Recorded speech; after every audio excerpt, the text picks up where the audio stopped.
Ito ang reading mo, Cancer. Welcome back to our channel. Naway nasa mabuti kayong kalagayan while watching the channel.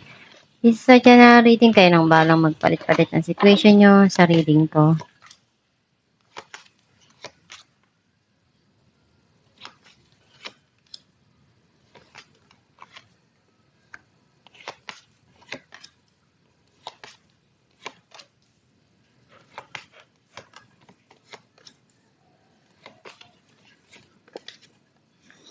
At the bottom of the deck, Four of Pentacles.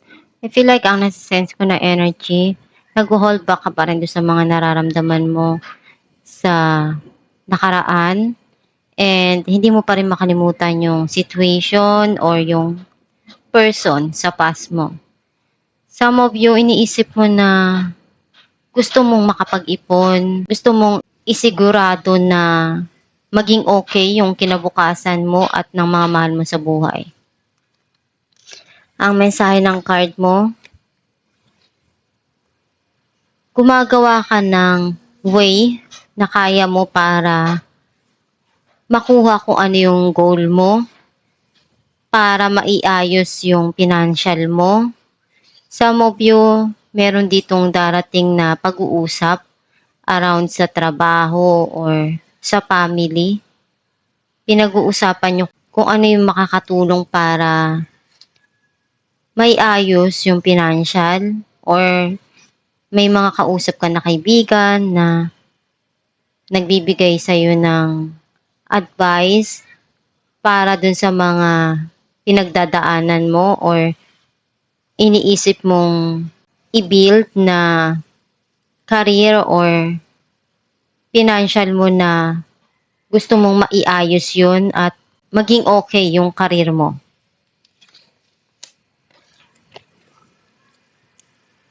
May tao dito na feeling mo iniwan ka, and some of you sometimes nararamdaman mong nabibiting ka sa panggastos. May mga desisyon kang kailangan na harapin at pagdesisyonan ng tama, or merong sitwasyon na itatama ka or ikaw yung magtatama. Nagkaroon ng end of cycle, may new cycle na papasok dito, andun yung harmony and peace. Marami kang pinagdaanan sa buhay at na-overcome mo yun. And hindi mo na-expect na malalagpasan mo yung mga pagsubok na yun. At the back of your mind, may mga gumugulo at pinag-iisipan ka dito na sa tingin mo hindi naman importante dun sa dumarating sa buhay mo, or gusto mong mas bigyan ng attention kung ano yung kailangan dun sa sitwasyon.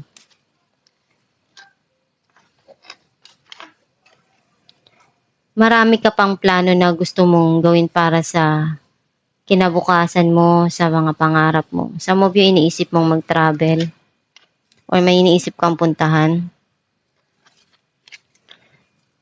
Andun yung pagmamahal na sa tingin mo kailangan mong punuan at ibigay. Some of you, andun yung pagmamahala ng dalawang tao na pinaparamdam sa isa't isa or hinahanap mo. Clarify natin ang Three of Pentacles, Seven of Swords, and Three of Wands.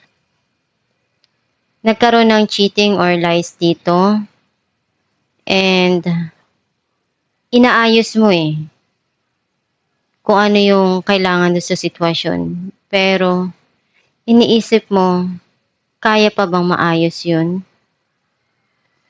Clarify natin ang Judgment, Ten of Cups and Five of Cups. Nagsisisi ka at nangihinayang ka dahil may mga bagay na nawala sa'yo na nahihirapan kang kalimutan or pakawalan yun. Pinabalikan mo pa rin kasi para sa'yo, yun yung happiness mo. Yun yung nagpapasaya sa'yo. And kailangan mo nang harapin yung tamang desisyon dito para sa'yo. Clarify natin ang Two of Swords. The Sun and Nine of Pentacles. Unti-unti ka nang nagiging masaya at nagiging okay. Ngayon, nakikita mo na mas okay na yung freedom mo, nakukuha mo na at nagagawa mo yung gusto mo. And unti-unti mo ring na-achieve yung goal mo. Clarify natin ang Two of Wands.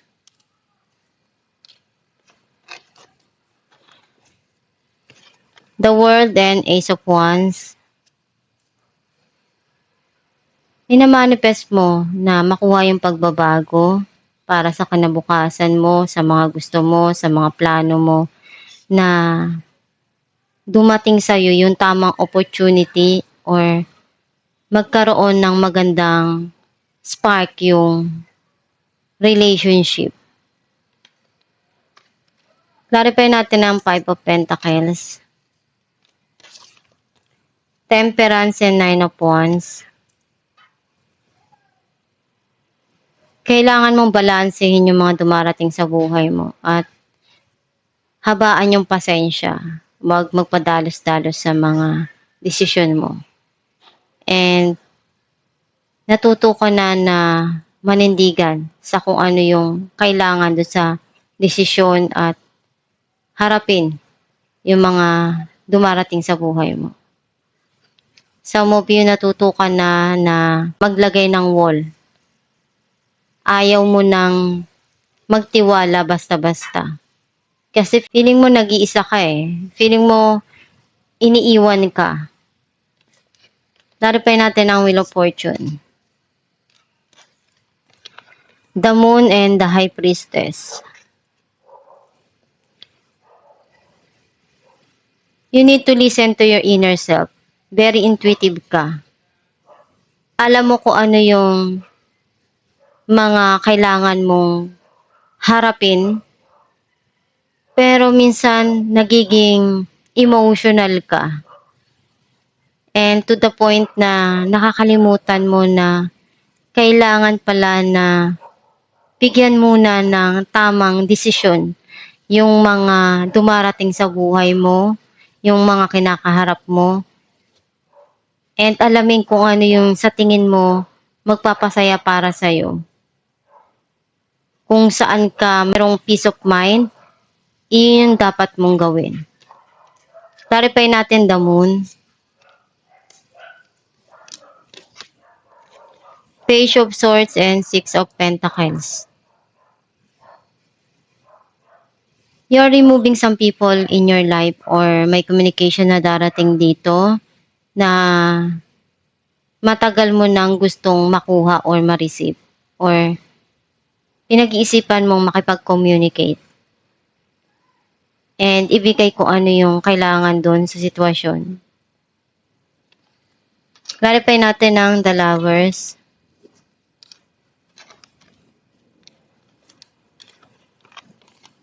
King of Cups and the Wheel. Andun yung pagmamahal nitong tao na to. Nagkaroon ng end of cycle yung situation at may new cycle na dito na darating.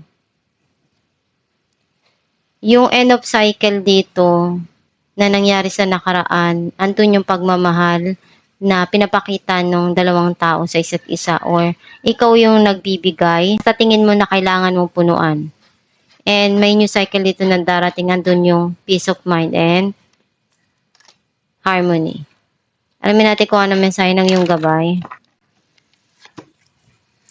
Relationship. Your primary relationship is with yourself and God, and every other relationship follows from there to attract, heal, or balance a relationship.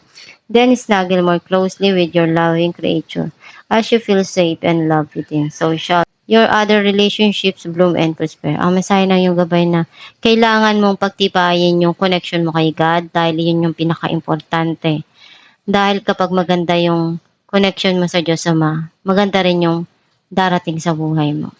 Magdasal ka lang palagi at ihiling mo sa Diyos Ama na gabayan ka, tulungan ka sa mga pinagdadaanan mo, sa dumarating sa buhay mo. At ibigay sa'yo kung ano yung tinatangi at pinapangarap mo sa buhay. Basta gawin mo lang palagi yung makakaya mo para magtagumpay sa buhay. At itong yung reading, Cancer, kung nakaresonate ka, kindly comment down below. Thank you for watching.